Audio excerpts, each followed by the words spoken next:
Welcome, everybody. We're here today with Carissa Dinas from the Rosemont Valley String Quartet in beautiful Hunterdon County, New Jersey, and with the members of the Bergamot Quartet right now in looks like beautiful sunny Baltimore, Maryland.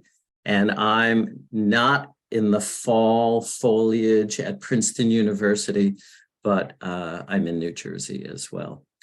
Thank you, everybody, for being here. The big occasion is Bergamot's return to the Raritan River Music Festival, which will be on Saturday, May 13 at Stanton Reformed Church in the lovely hamlet of Stanton in Hunterdon County, New Jersey.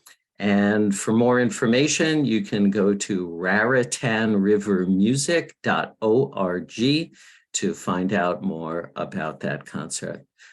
Carissa is going to be our host with the most today. So Carissa, take it away.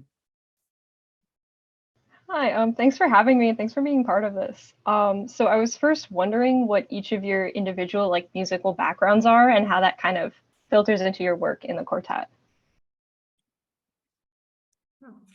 Good question. My name's Lita. I play violin in the quartet.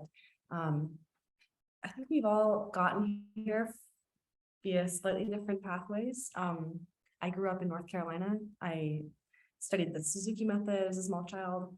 I also played a lot of fiddle music growing up and eventually made my way to the Peabody Conservatory, which is where the four of us all met. So that's kind of our common intersection point there. And I, along the way, developed a really deep interest in contemporary classical music and also in composing. So for me, being part of an ensemble that was very flexible and could play music that really spoke to both the past and the future of classical music has been a really important thing to me for a long time. So that's kind of what Bergamot Quartet is for me. Yeah, my name's Sarah. I also play violin in the quartet. Also grew up in the Suzuki method. I also grew up playing a lot of chamber music from a really young age. I had a little violin trio in fourth grade that I loved and was one of my favorite things. So that's been something that's been part of my life for a very long time that I've always loved doing. And violin has also been part of my life forever. There are pictures of me with a violin when I was absurdly young. So that's kind of my background. And then again, ended up at Peabody. Wasn't really aware of contemporary music really until I got to Peabody. And so at that point I met these lovely people and here we are.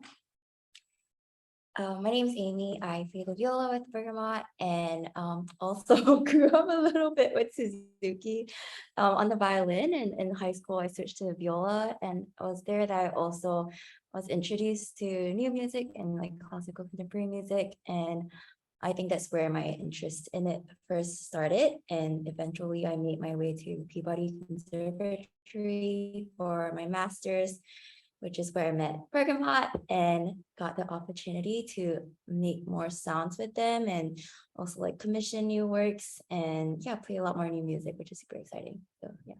And I'm Irene. I play the cello in the quartet.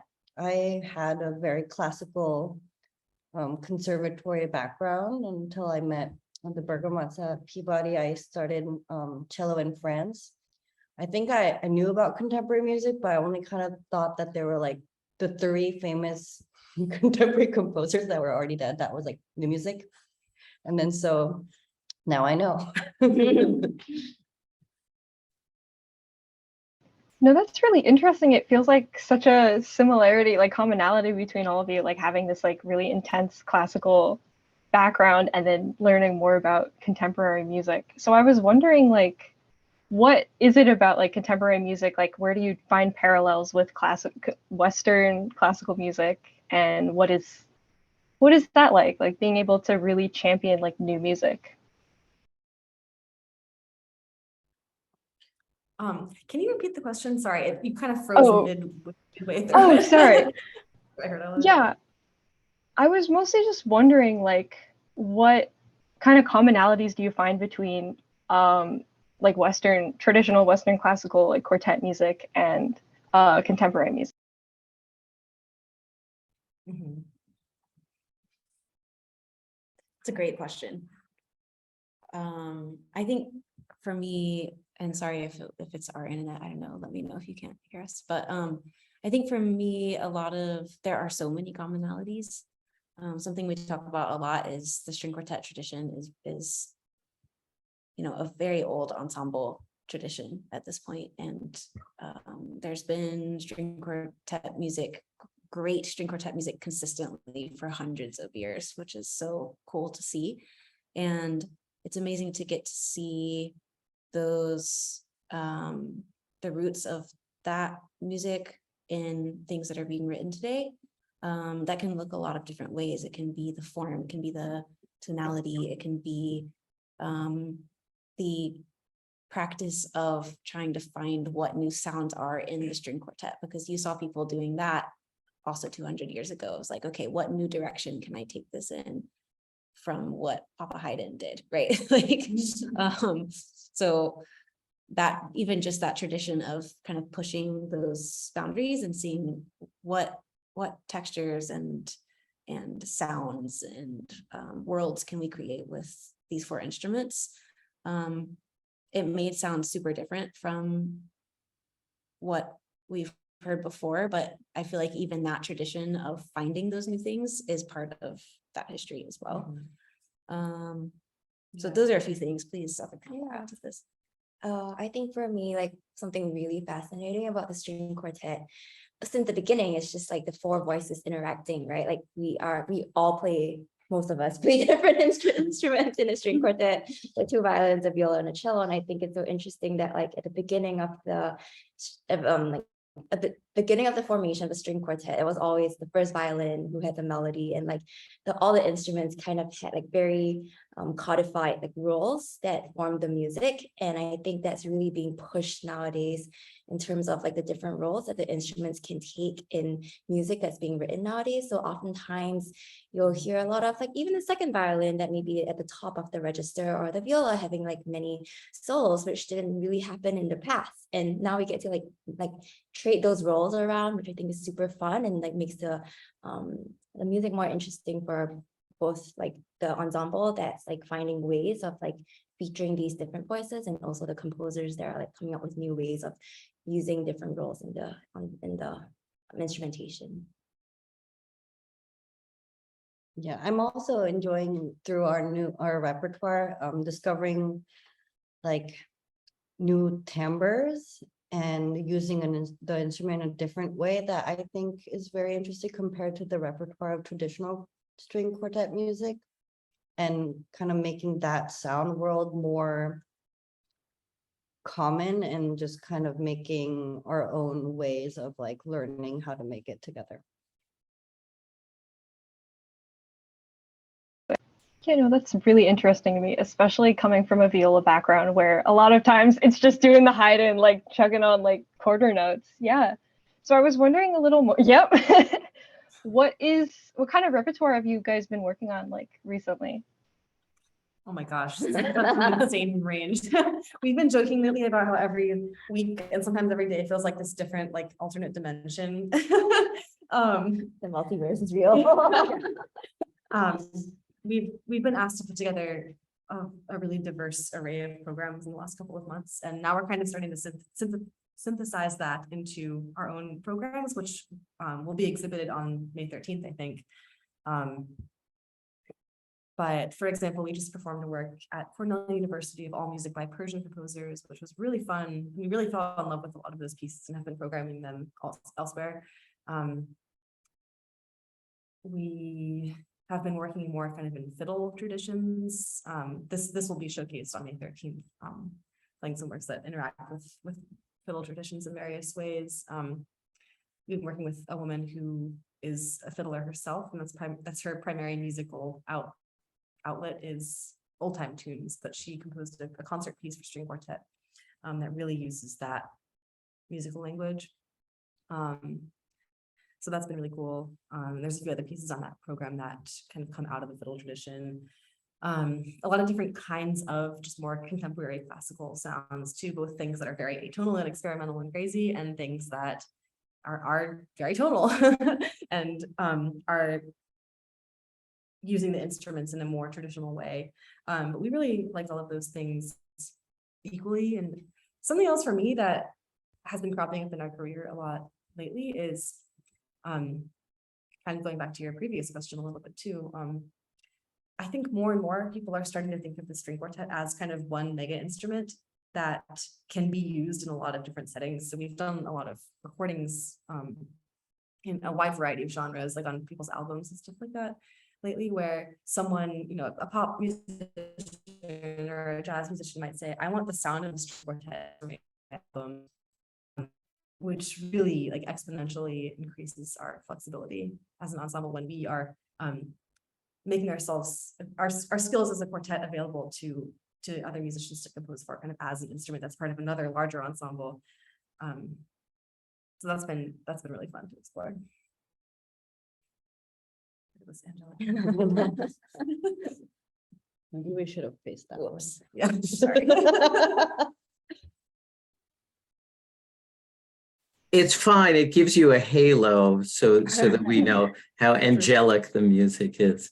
Carissa, I think we've got time for a few more questions. Okay, great. Yeah. I was also wondering, it seems like you guys are really busy and do a lot, but what drew you to the Raritan River Music Festival in particular?